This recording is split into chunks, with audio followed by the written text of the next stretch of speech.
শুরুতে জানিয়ে দেব ইসরায়েলের সামরিক ঘাঁটিতে হিজবুল্লাহ ড্রোন হামলা। জানিয়ে দেব ইউক্রেনে পৌঁছেছে F-16 যুদ্ধ বিমানের প্রথম চালান।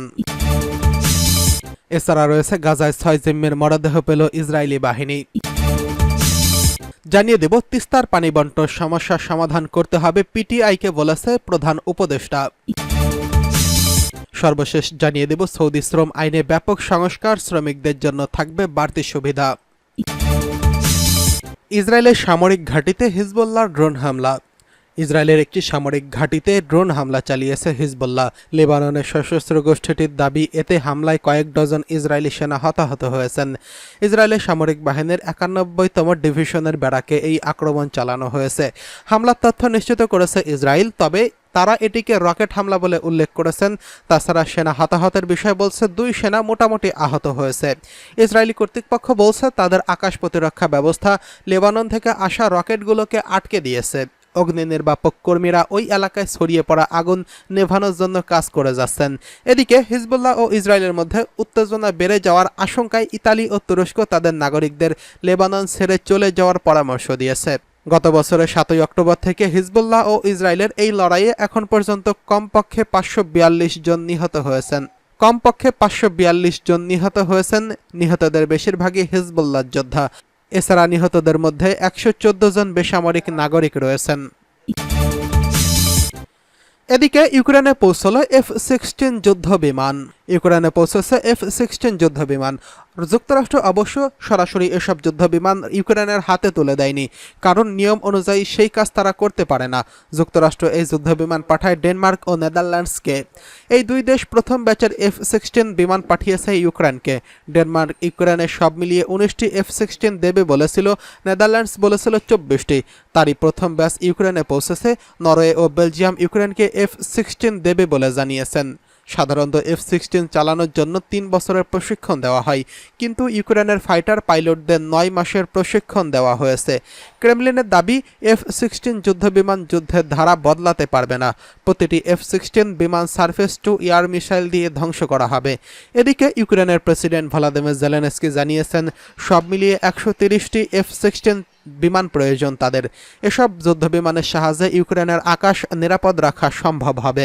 তিনি মনে করেন, F-16 বিমান আকাশে টহল দিতে শুরু করলে রাশিয়ার বোমারু বিমান ইউক্রেনের আকাশে প্রবেশ করতে পারবে না।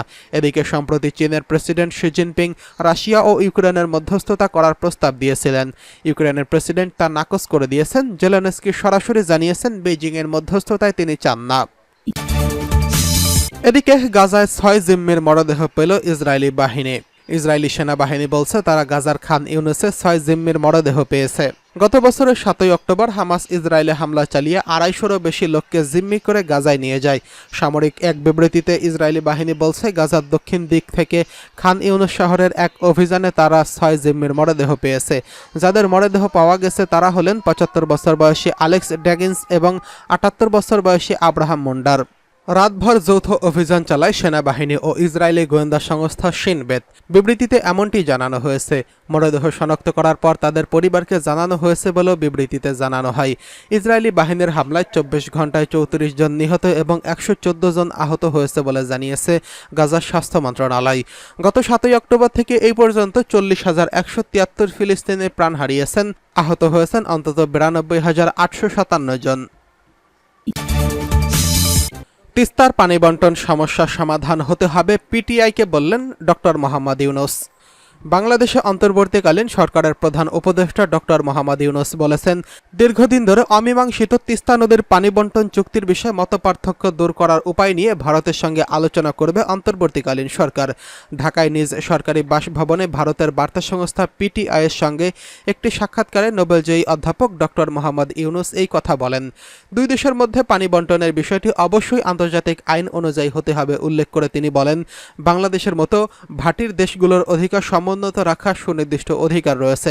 প্রধান উপদেষ্টা বলেন, পানি বন্টন নিয়ে বসে থাকার ফলে এখানে কোনো কাজে আসছে না। আমি যদি জানি যে পানি আমার কতটুকু পাবো তাহলে সেটা ভালো হয়। এমনকি পানির পরিমাণ নিয়ে যদি আমি খুশি নাও হই তাতেও সমস্যা নেই, বিষয়টি সমাধান হতেই হবে। তিস্তার পানি বন্টন চুক্তির বিষয়টি সমাধানের জন্য অন্তর্বর্তীকালীন সরকার ভারতকে শিগগিরই তাড়া বা চাপ দেবে কিনা এমন প্রশ্নের জবাবে ডক্টর ইউনূস বলেন, নতুন সরকার বিষয়টি নিয়ে আলোচনা করবে। নোবেলজয়ী অর্থনীতিবিদ সরকার প্রধান বলেন, চাপ অনেক বড় একটি শব্দ। আমি এই কথা বলছি না, আমরা আলোচনা করব, তবে আমাদের একসঙ্গে বসে সমস্যার সমাধান করতে হবে। 2011 সালে ঢাকার ভারতের তৎকালীন প্রধানমন্ত্রী মনমোহন সিংয়ের সময় তিস্তার পানি বন্টন চুক্তির স্বাক্ষর অনেকটা চূড়ান্ত হয়েই গিয়েছিল। তবে পশ্চিমবঙ্গের মুখ্যমন্ত্রী এই চুক্তিকে অনুমোদন দিতে অস্বীকৃতি জানানোর ফলে আর চুক্তি হয়নি।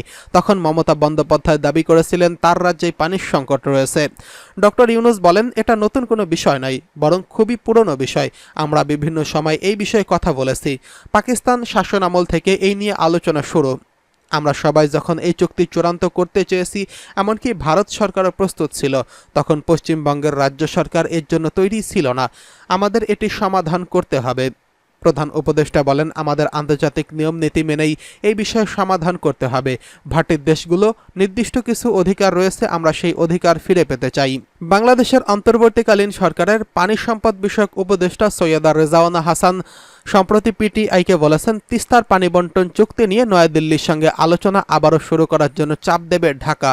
পানি সম্পদ বিষয়ক উপদেষ্টার এই মন্তব্যের কয়েকদিন পর সরকার প্রধান ডক্টর ইউনূস এই বক্তব্য দিয়েছেন।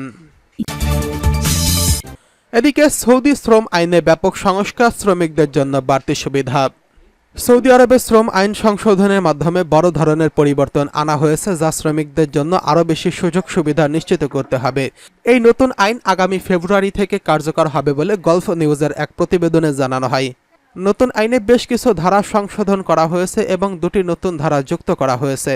নতুন কিছু আইনে বেশ কিছু ধারা সংশোধন করা হয়েছে এবং 2টি নতুন ধারা যুক্ত করা হয়েছে। এটা শ্রমিকদের অধিকার আরও সুসংহত করবে। 7টি পুরনো ধারা সম্পূর্ণভাবে বাতিল করা হয়েছে। আগের আইনে মাতৃত্বকালীন ছুটি ছিল 10 সপ্তাহ, যা এখন বাড়িয়ে 12 সপ্তাহ করা হয়েছে। এছাড়া ভাই ও বোনের মাতৃত্ব ক্ষেত্রে ছুটি বাড়িয়ে 3 দিন করা হয়েছে, যা আগের তুলনায় অনেক বেশি। নতুন আইনে প্রবেশনারী সময়সীমা 18 দিন নির্ধারণ করা হয়েছে। ওভারটাইমে শ্রমিকরা এখন শুধু আর্থিক ক্ষতিপূরণ নয়, ছুটির দাবি জানাতে সক্ষম হবেন।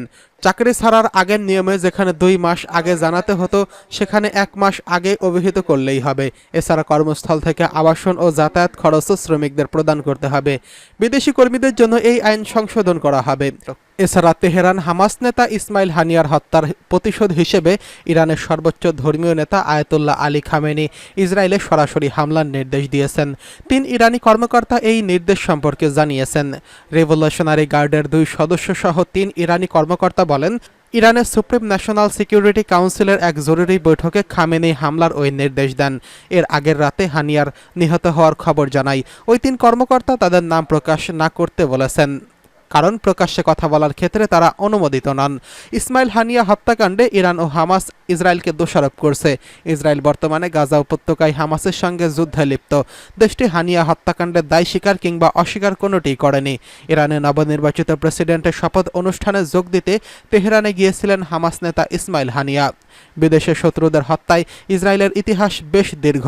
হত্যাকাণ্ডের শিকার হওয়ার তালিকায় ইরানের পরমাণু বিজ্ঞানী থেকে শুরু করে সামরিক কমান্ডাররাও রয়েছেন।